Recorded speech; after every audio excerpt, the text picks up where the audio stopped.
we are going to now do a bit of a experiment whereby this is an exhibition opening happening not only here in the room, but also, and this is why I start with this image here that you can see, but also it's on Minecraft as well. So I'm just going to see who's there. Oh, look at that. There's a bunch of people coming around, friends on Minecraft. It's sunset on Minecraft right now. And as you can see, we're standing in a kind of a doppelganger of a space, which is almost like a former very prominent mine site in Essen. And maybe we can go down, because we've installed a version of what's upstairs here on Minecraft, which is a very popular gaming platform. Maybe Boaz, do you want to say a couple things about Minecraft? I can say a couple of things about it. So just to guide you, walk you through this, what we're going to do is really kind of a walkthrough, which is also a very popular genre of YouTube, which is kind of proliferating in YouTube around Minecraft, which is nowadays, I think, widely considered the most successful computer game or computer game platform ever.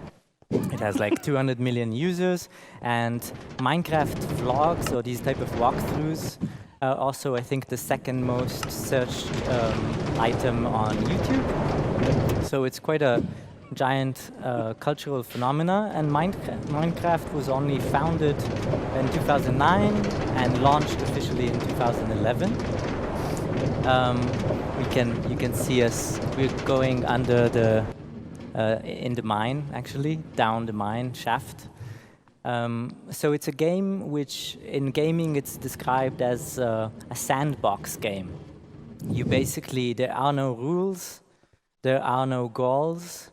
You're in a sandbox, like we used to be, maybe, or some of us, playing with kind of the elements of this world, which you can create in. But one of the most, I think, significant, the reason it's called Minecraft and kind of the main element in this world is that if you touch something in this world, or kind of use your pickaxe to destroy it, you'll see there's an element inside, a resource which you can use to build stuff, to produce basically and expand this world which you are living in. So if you use your pickaxe to hammer through sand, you'll get sand. If you use it on wood, you'll get wood, etc. And this is kind of expandable and allows the game to expand, which is its kind of main attraction.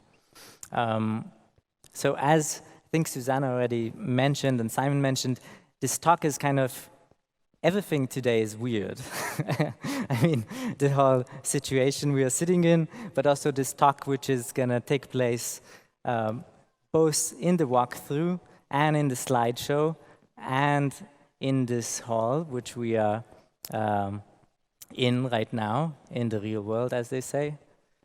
And maybe we should pick up here. We see kind of this first element in the exhibition. Exactly. So I'm just going to switch back to the slideshow, where we can talk a little about what's happening. So here we were just in Minecraft. But yeah, as you can see. And now I guess I want to talk about, there you go, slideshow. Yes.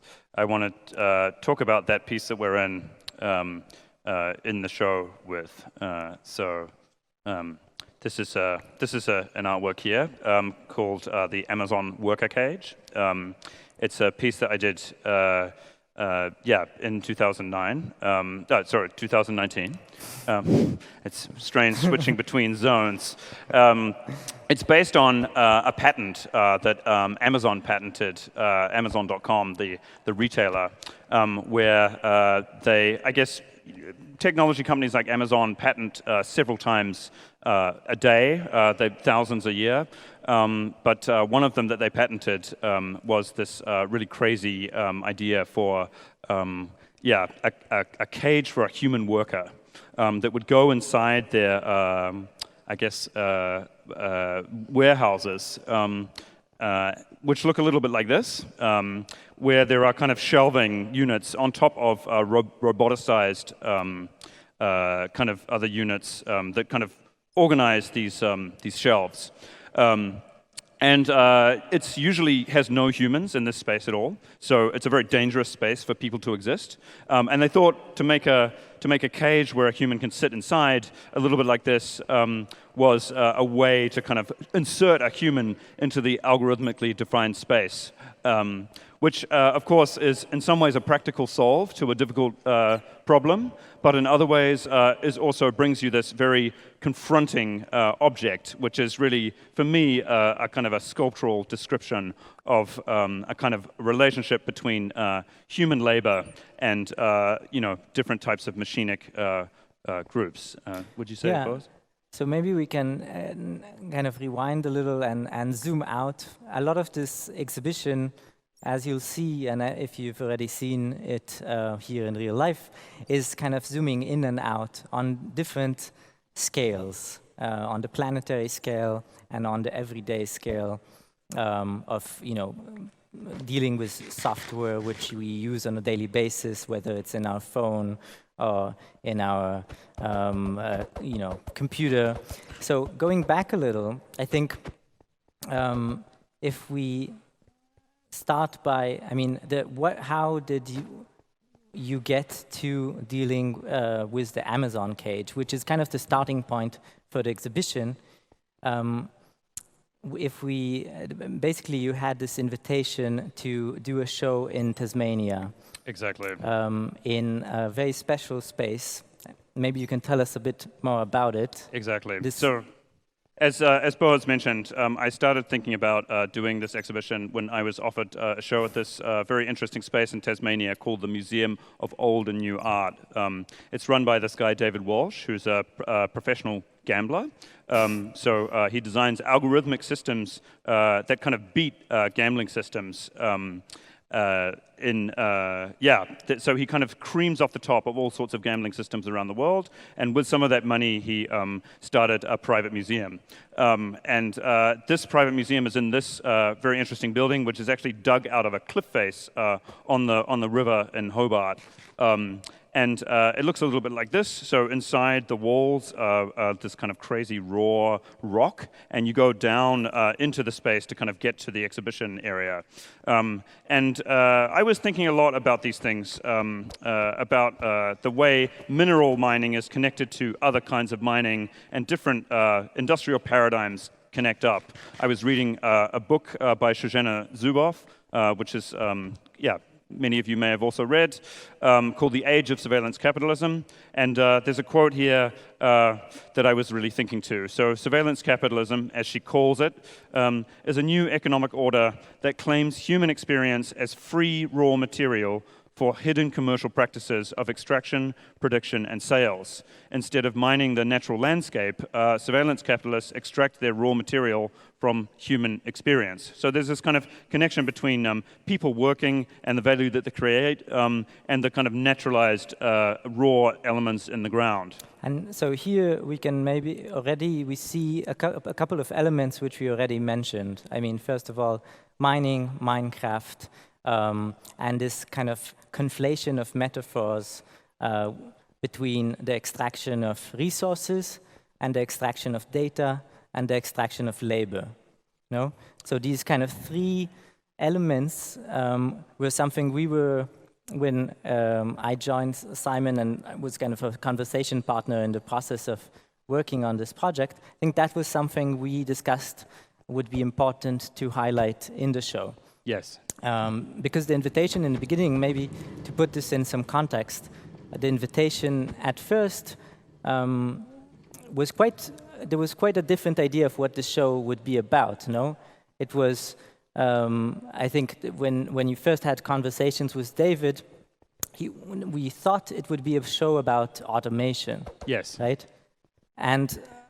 But the more we look at Exactly. automation, the more we start thinking about all the interconnected things, which brings me to the second quote that I think is really relevant for tightening in on what I'm interested in this show, by a researcher, Kate Crawford and Vladan Jola, who did an amazing diagram and a text about one AI system and what it takes to keep it running. They say it's necessary to move beyond a simple analysis of the relationship between an individual human, their data, and any single technology company in order to contend with the truly planetary scale of extraction, right? So there are deep interconnections between the literal hollowing out of the materials of the Earth and biosphere and the data capture and monetization of human practices of communication and sociality. So they say thinking about extraction requires thinking about labor, resources, and data together, just like you were saying, Boaz. This presents a sort of a challenge to critical and popular understandings of artificial intelligence. It is actually hard to see any of these processes individually, let alone collectively, hence the need for a visualization that can bring all these connected but globally dispersed processes together into a single map, or in fact, to me, this kind of said like maybe a single exhibition experience as well. So I saw this, this proposition of how to see these different, disparate, but deeply connected things together as a challenge for an exhibition maker to kind of make you feel some of what's going on in the situation. Yeah, and that's actually what led us to the cage. Exactly. Which is the first object you see, which is the first object on Minecraft, which you see when you go down the shaft. So, sorry, we have these different narratives happening at the same time. But this is basically how we, the exhibition, the starting point, became this one object, which I think you felt was kind of emblematic of the different scales and the different levels of extraction, both of labor and its interaction with automation, but also of data. Right. Because this is a product that Amazon was patented. And Amazon, as some of you might know, is, I mean, we know it very much as a e-commerce business, but actually its main profit is cloud storage. So providing data system storage, exactly. Yeah. Data center storage services. So maybe I can talk a little bit more about what else went on from the patent to the object. This is a kind of an image of the cage being made from the drawing in the workshop. And here it is kind of popped out into real life. And I kind of tried to sort of keep some of these elements of the drawing, like these kind of parts that show different ways that the different parts of the thing, like as a diagram, these numbers, also in the object itself. So you get this kind of strange object, which is somehow halfway between the page, but very much in front of you as well. And then I also thought, thinking about, I guess, extraction and different systems of labor and connecting that, the very often cited metaphor of a canary in the coal mine was a really interesting thing to activate in this cage that is potentially sitting at the bottom of different mines, one in Australia, now here in Minecraft underneath the Solver Iron. I wanted to put a bird inside it, not a canary, but in fact a bird that was about to become extinct. And I was in dialogue with the people at the Australian National University who were doing research on birds becoming extinct. As we know, we live right now in an age of mass extinction. There are kind of animals becoming extinct all over the world because of industrial practices and the way that they work. I thought it was interesting to kind of highlight this by focusing on reconstructing some sort of virtual version of this bird inside the cage. So we recorded with the Australian National University this kind of bird call, very rare bird call. There's something like 30 of these birds left in the world. And we also modeled it in the cage you see upstairs, so it would appear on your phone a little bit like a Pokemon Go figure. So here's a rendering, for those who haven't seen it, of the bird flying around inside the cage. It's quite uncanny because you're sitting there, standing with your phone, looking at the cage, and the kind of bird call is coming out of your device. And so when many people are doing it, you get this effect where there's a lot of bird calls, but it's an empty cage and people kind of glaring into their phones. yeah, kind of an uncanny experience, which I think for me focuses on these very important questions of who is compensated for labor, who does the work for it, and I guess a little bit like the canary gives its life for to warn other miners of how toxic the environment is in the mine site. In a way, these birds becoming extinct and other species are kind of warning us about other practices that are making the earth toxic as well. Yes. Should we maybe check in on the Minecraft sure. experience? We can check in on the Minecraft experience. See what's happening in the. Oh, people are running around. Wreaking havoc. Wreaking havoc potentially. Yes, exactly. So, running around in the space. We're going to go into the second space now. That's Jan Berger, who. That's Jan Berger, who was helped us make this Minecraft space. He runs his own institution on Minecraft. So yeah, here's the second space that we can see as well, which is also upstairs. Yes, hello to everyone on the stream, says Jan. That's great. Maybe we can talk a little bit about that now, actually. I think what's one element maybe we haven't really mentioned yet, and which is really central, I think, to the whole idea of the show, is this notion of extraction. And extraction is kind of a paradigmatic, let's say, logic of contemporary capitalism or the world we live in. And this is what we noticed, which is kind of common to these three aspects of the extraction of labor, the extraction of data, and the extraction of unrenewable resources, is that they're all naturalized. No? Right. They are all made, and this is where this kind of metaphor, I mean, when we talk about data mining, of course, no one's mining data, but by calling it mining, we kind of assume that data is a natural resource. A natural resource, that this is, we naturalize it through also this kind of semiotic play, right. or metaphor, or conflation of metaphors. And that kind of suggests that you can take it and do whatever you like with it, right? And I guess this is why I also find games like Minecraft super interesting and relevant to bring into this situation, because Minecraft itself is a kind of naturalizing for this type of logic, right?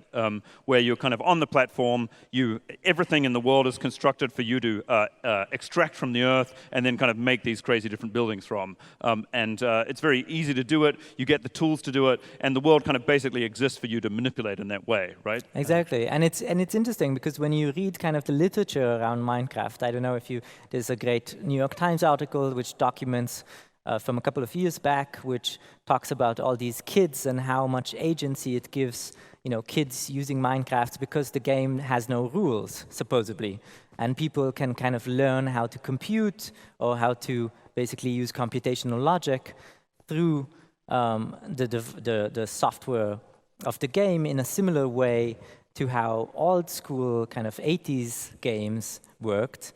So there's this image of Minecraft as being this very innocent and also, and to a certain extent this is true, I mean, very kind of enabling platform.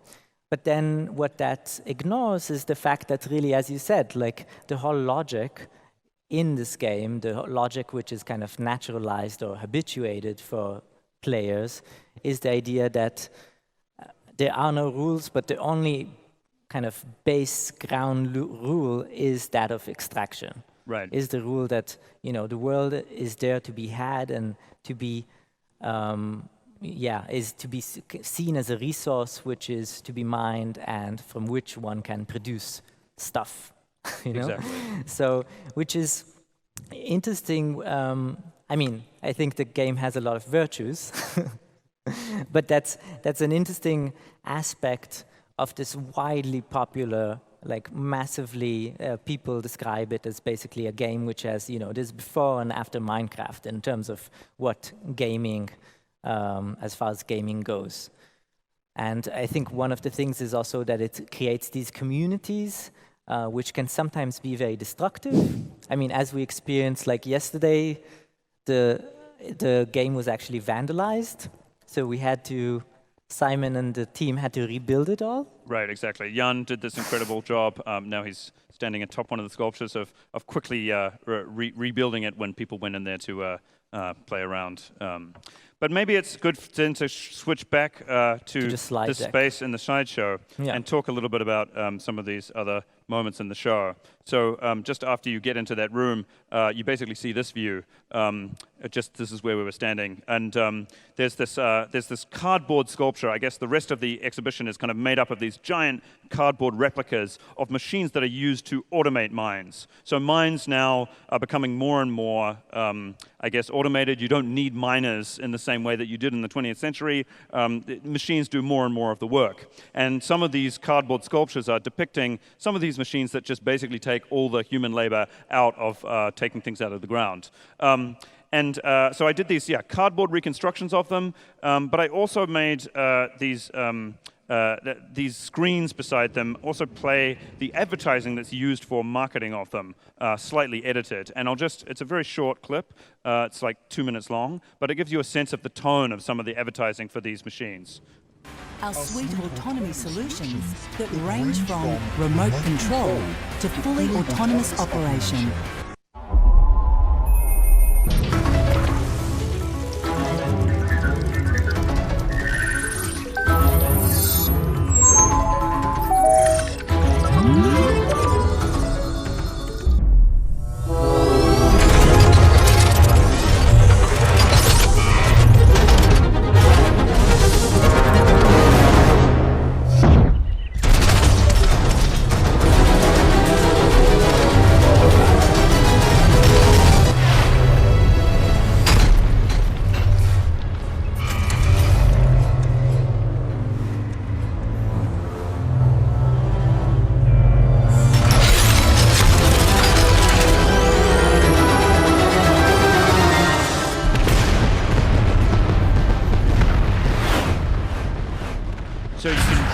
You can kind of see how that kind of logic of extraction is marketed to people that build these systems.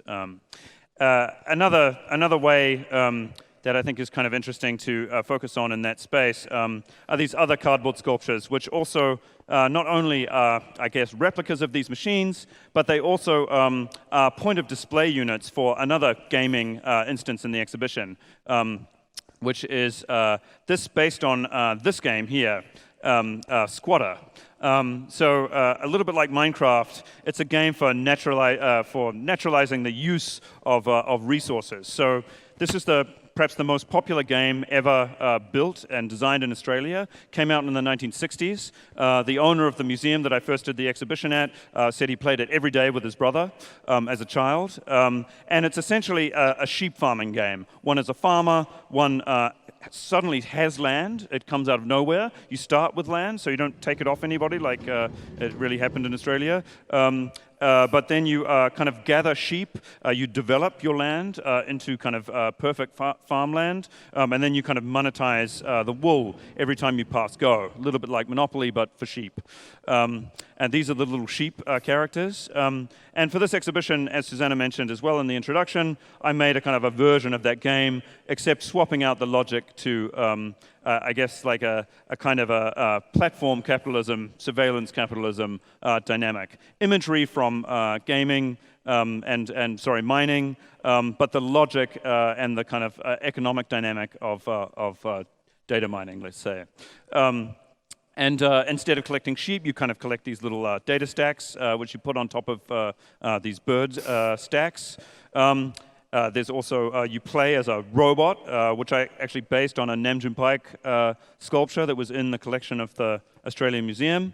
So you're sort of a screen monster that walks around. I also worked with interesting kind of other craftsmen to kind of design this game. So this image and also all of the imagery on the sculptures upstairs was designed by this guy, Paul Reber, who's a computer game illustrator, who makes kind of major titles, first-person shooter titles on major releases that come out in video gaming at the moment. So we worked with him to kind of make the perfect imagery, adapting from the kind of style of the game Squatter but basically replacing these kind of elements. And in the exhibition, this essentially, these sculptures are sort of point of sale units on top of a giant squatter board, which is another kind of interesting thing. Maybe we can pop back to the Minecraft game and see where the team's at.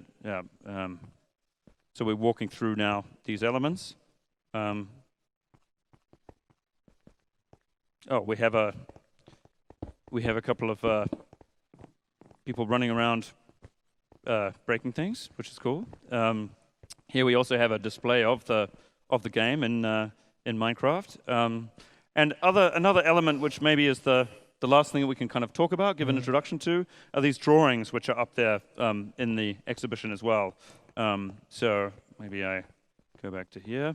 And that was with another person done this Sharon Gordon, who's a courtroom sketch artist also in Brisbane in Australia. Now, courtroom sketching is a kind of an interesting craft that happens when you can't take photographs inside courtrooms. In some countries you can, and some you can't. In Australia, in some courts you can, some you can't. But for 30 years, Sharon has been making images of people on trial. And I asked her to kind of do a drawing of these various different parts of people that own and produce these systems. So here's the drawing for the video and sculpture I was talking about before, owned by Epiroc. The men who are kind of owning and in charge of it, and often they are a particular demographic who are doing this, as if they would be on trial in Australia for doing what they do and for running these systems. So you get this other type of mark making happening, which I guess like focuses on more the question of accountability, like who should be accountable for these systems. Boaz, do you have a thought on that? Yeah, I mean, I was also thinking that going back to we covered a lot of ground, I think. I mean, and going back to the question of the automation of the mining industry would be maybe interesting to also kind of spend a moment on that, because it also relates to Minecraft and relates to, again, kind of the changes or the relation between labor and automation and the kind of lack of agency that this development has. We were just talking about it before. Exactly, yeah. Do you want to say something about this, or I mean, maybe you start. It's sure. No, because I think this question of accountability is really interesting, but it's also the reason we got to these specific. I think you wanted to work on specifically on this case was that there's a huge debate in Australia around the Adani mines. Right. And there's a lot of court cases at the moment taking place contesting the extraction of materials from what was indigenous grounds. Right.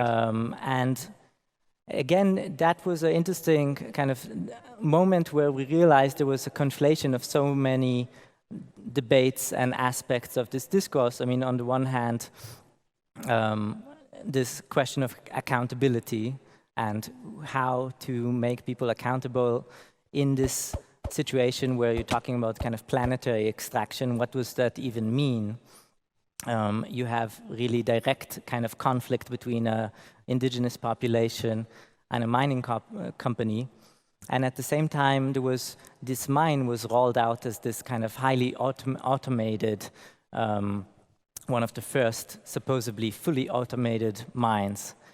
And I think what's also interesting about this metaphor of like the mine, which is what this is all about, is that, as we discussed, like mining was one of the last industries to be actually automated or heavily industrialized. So miners had a lot of agency throughout, and that's why there's all these kind of the history of, miner, the politicization of mines, miner organizations, mining strikes is kind of a huge part of this of the social history of labor movements. So here, there's kind of a twist, I think, in this moment where when you reduce the labor and everything is automated, now we're asking, okay, how do we reach some type of accountability? Right. In a way. Yeah, exactly. I mean, I think that the profound thing maybe about the automation of mines, as I see it, and these machines, is that the balance between those who own the means to production, or I mean, not to use Marxist terms exclusively, but like those who kind of get everything and own the machines and therefore own the resources and minerals. The pushback from the leverage that the workers in the mines used to have is now kind of gone, right? Mm-hmm. If you don't need people to make it, you don't need, you cannot also. There is no restriction on what the people that own the machines that do the things can do. So that's why I think there's this tension in the cage. There's also this tension here in these drawings. And yeah, that's I guess one of the themes that I thought was running throughout this exhibition. Maybe we check in for a last time with the Minecraft team and see what's going on. This guy's always right up in my face. Yeah, there's someone harassing you. Do one more kind of trip around the block there, and then maybe we can run back out into the. Oh, there we go. These guys are out, we can go all the way back up into the Zollverein space. Oh, it's now raining in Minecraft. Kind of amazing thing about the game is that it has this kind of ecosystem aspect. There are days and nights. No, you have to go to sleep. Exactly. Or you can go to sleep. It simulates fatigue. Another aspect of this automation, which we saw, where kind of data is conflating, which you can see in the show. Data mining and actual mining is the measuring these fatigue bands, fatigue watches, which Caterpillar produces for miners, which measure the level of fatigue. Supposedly, of course, in order to prevent accidents, but again, there's this kind of constant conflation between what is actually being mined, whether it's the data, the kind of uncredited labor, the life and sleep of the workers, and the actual material. Exactly. I think potentially also to say goodbye and maybe put an end to this nice little introduction, we can potentially do a little fireworks session that we've done on Minecraft.